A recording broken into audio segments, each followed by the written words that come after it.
Malegaon assembly का election का प्रचार का वक्त ख़त्म हो चुका है और कल जो समाजवादी के उम्मीदवार है शान हिंद, उसके ऊपर जो बुज़दिलाना हमला हुआ, उसके ताल्लुक़ से पार्टी बम्बई से, लखनऊ से फ़ोन आया। उन्होंने ट्वीट भी किया।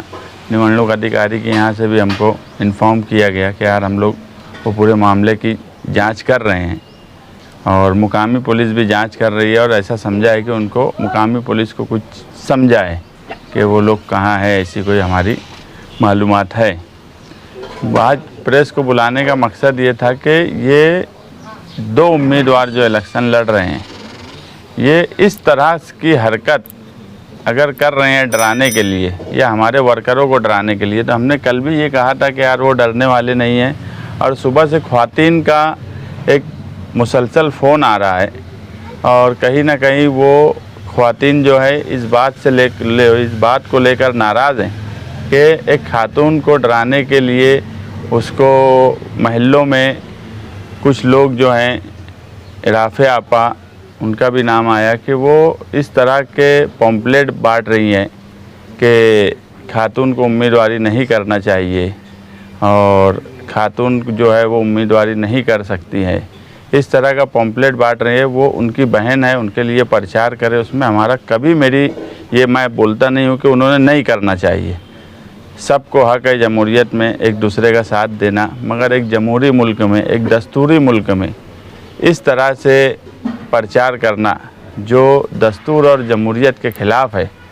आज जिस मुल्क में हम रह रहे हैं, यहाँ 50% लोकल बॉडीज़ में रिजर्वेशन है और उसका सभी लोग, वो खुद भी जो है अपनी पार्टी की तरफ से 50% ख़वातीन को उम्मीदवारी देते हैं।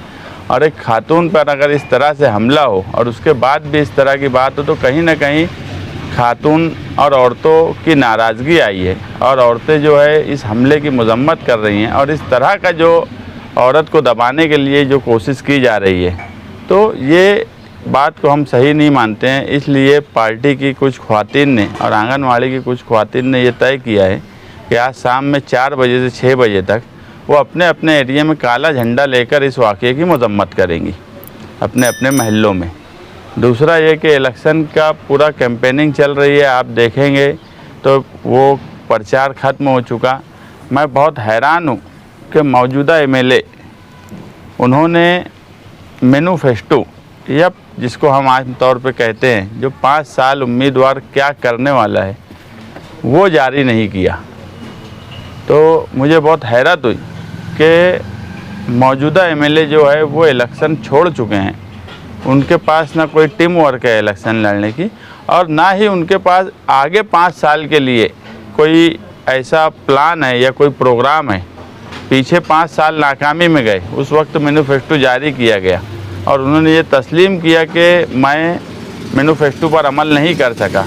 मगर कोई भी उम्मीदवार, छोटे से छोटा उम्मीदवार भी, वो 5 साल के लिए क्या करने वाला है ये आवाम को ज़रूर देता है। इलेक्शन का सबसे अहम मुद्दा जो होता है और सबसे अहम बात जो उम्मीदवार की होती है, वो यही होती है कि वो आने वाले 5 साल में क्या करने वाला है।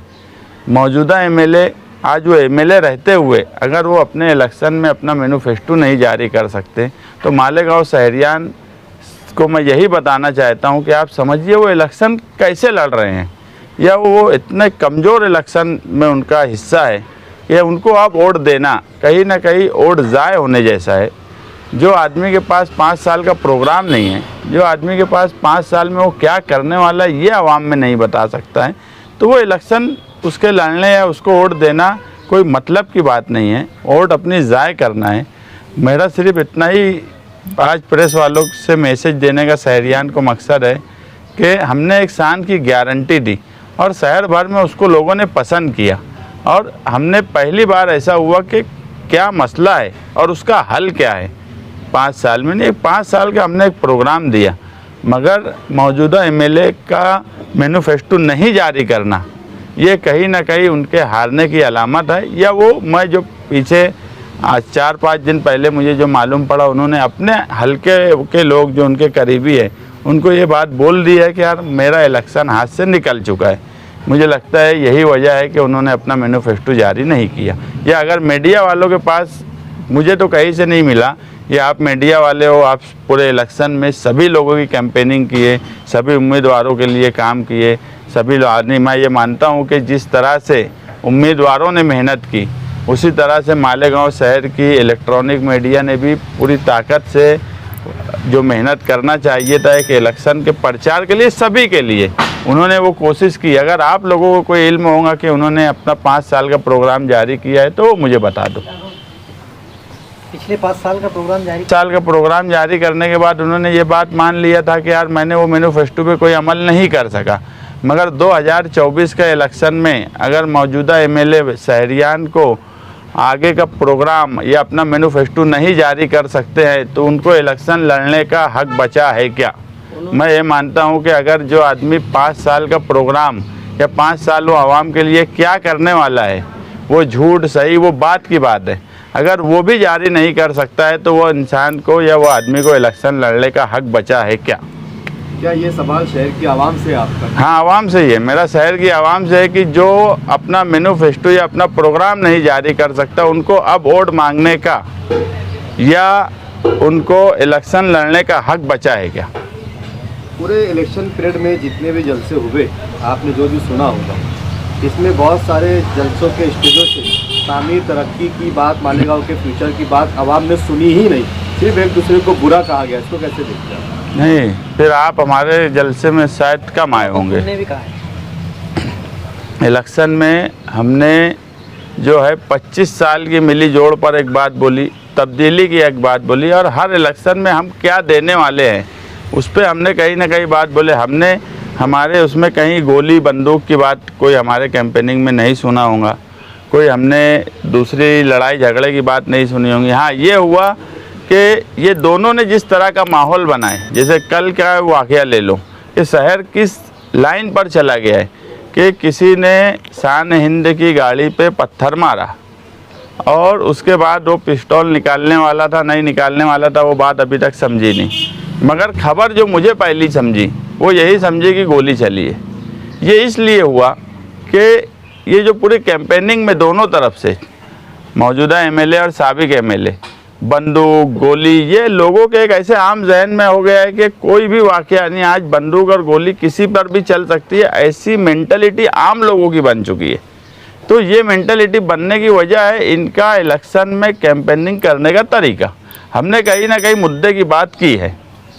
अकबरुद्दीन अवैसी आए, उन्होंने भी यहाँ तक कह दिया कि जख्मी शेर है रिक्शा वाले, मतलब वो भी यहाँ पर आकर वही बात करके गए। वो ये बात किए, हमारे धर्मेंद्र यादव और इकरा हसन आए थे, उन्होंने क्या बात की है ये भी सारा शहर जानता है। वक्फ की बात की है, लीडर की यही बात होती है, वक्फ की बात की है। मुसलमानों के शहर में आए तो मुसलमानों के लिए क्या करने वाले हैं वो बात की है। वो लोग वो दोनों के बारे में पूरी हिंदुस्तान जानता है। अब उनकी कोई अहमियत मालेगांव जैसे शहर में नहीं बची है। मालेगांव शहर मजहबी शहर है, शिद्दत पसंद शहर नहीं है, इसलिए उनकी कोई अहमियत मालेगांव में उनकी कैंपेनिंग की मैं मानता ही नहीं हूँ कि है।